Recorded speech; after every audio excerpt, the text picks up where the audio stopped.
ఏలూరు జిల్లా దెందులూరు నియోజకవర్గంలో వైఎస్ఆర్సీపీ నాయకుల మీద కక్ష సాధింపు చర్యలు ఆగడం లేదు. కోర్టు మొట్టికాయలు వేస్తున్న కాకిల తీరు మారడం లేదు. పోలీసులు కూటమి నేతల అడుగులకు మడుగులు ఒత్తుతున్నారు. చాటపరు దళిత సర్పంచ్ రఘు అరెస్టు సమయంలో ఏలూరు రూరల్ పోలీస్ స్టేషన్ ముందు ధర్నా చేశారు అంటూ మరో అక్రమ కేసు పెట్టారు. Eluru rural police station PC Chinnampandu ఫిర్యాదు మేరకు 12 మందిపై కేసులు నమోదు చేశారు. రఘు తల్లి భార్య మీద కూడా అక్రమ కేసు పెట్టారు. మరింత సమాచారాన్ని మా ప్రతినిధి పోతురాజు అందిస్తారు. పోతురాజు,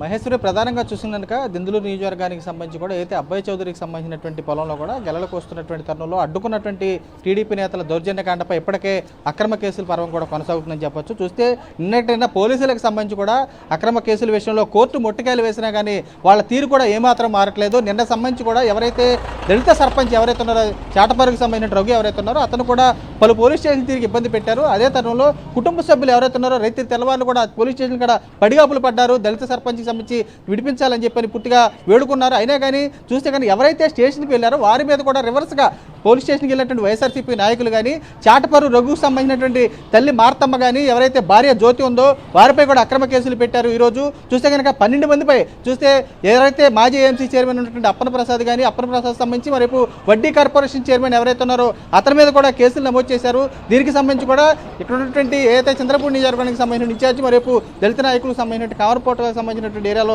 ఉన్నటువంటి ఖమ్మం విజయరాజు ఉన్నారు. ఆయన అడుగుదాం. సార్ చెప్పండి, ఏ విధంగా చూస్తారు ఈ అక్రమ కేసులు, పోలీసుల రెడ్ బుక్ రాజ్యాంగం ఏమి చూస్తారు? సార్, కూటమి ప్రభుత్వం గద్దెనెక్కిన తర్వాత ప్రజలకు మేలు చేయడం అనేది మర్చిపోయారు. పేరుకి సుపరిపాలన అంటున్నారు కానీ పరిపాలన లేదు. ఇక్కడ రెడ్ బుక్ రాజ్యాంగం మాత్రమే రాజ్య పరిపాలన చేస్తున్నారు. భారత రాజ్యాంగాన్ని గాలికి వదిలేశారు. భారత రాజ్యాంగం గాలికి వదిలేసి రెడ్ బుక్ రాజ్యాంగం పరిపాలిస్తూ ముఖ్యంగా వైసీపీ నేతలు కార్యకర్తల మీద అక్రమ కేసులు బనాయిస్తున్నారు. ఓ పక్కన కోర్టు మొట్టికాయలు వేస్తున్నా సరే, ఓ పక్కన కోర్టు మొట్టికాయలు వేస్తుంది, ఓ పక్కన కోర్టు పోలీసులకు సైతం మెమో ఇచ్చి జాగ్రత్తగా కేసులు పెట్టమన్నా సరే ఈ కూటమి ప్రభుత్వం ఎక్కడ ఆగట్లేదు. అయ్యా చంద్రబాబు నాయుడు గారిని మేము ఒకటే అడుగుతాం, అయ్యా ఎందుకు మీకు ఇంత కోపం వైఎస్ఆర్సీపీ పార్టీ నాయకులన్నా కార్యకర్తలన్నా? ముఖ్యంగా దళిత సర్పంచుల మీద దాడి, ముఖ్యంగా చాటపర్రు దళిత సర్పంచ్ మీద అక్రమ కేసులు పెట్టాల్సిన అవసరం ఏమొచ్చింది?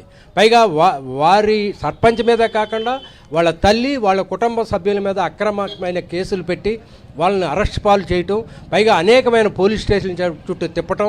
అసలు ఇక్కడ మనం రాజ్యాంగం నడుస్తుందా? ఇది రాజ్యాంగబద్ధమైన ప్రభుత్వమేనా మీది? రాజ్యాంగం సక్రమంగా ఉందా లేదా మీ రెడ్ బుక్ రాజ్యాంగంలో ఉన్నామా?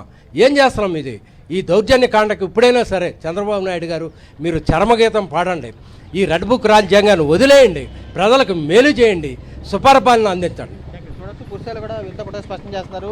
ఎవరైతే వైఎస్ఆర్సీపీ శ్రేణులు ఉన్నారో టార్గెట్ చేస్తూ కూడా టీడీపీ నేతలకు సంబంధించినటువంటి అడుగులకు మడుగులొత్తుతూ కూడా చేస్తున్నటువంటి పోలీసులు పెట్టినటువంటి అక్రమ కేసులు కూడా తీవ్రంగా ఖండిస్తున్నారు. ప్రధానంగా దళితులు ఎవరైతే ఉన్నారో వాళ్ళని టార్గెట్ చేస్తూ కూడా అక్రమ కేసులు పెడుతున్నారు. కేసు ఎందుకు పెట్టారని స్టేషన్కి వెళ్తే కూడా పూర్తిస్థాయి కుటుంబ సభ్యుల్ని వైఎస్ఆర్సీపీ నేతలను కూడా ఆ కేసుల్లో పెట్టి ఇరికిస్తున్నారని చెప్పి దీన్ని కూడా కోర్టు మొట్టికాయలు వేస్తున్నా కానీ పోలీసులు తీరు మారట్లేదని చెప్పి వారు కూడా ఆగ్రహం వ్యక్తం చేసే బస్సు కూడా కనపడుతుంది. Over to studio Maheshwari. Right, thank you Poturaju.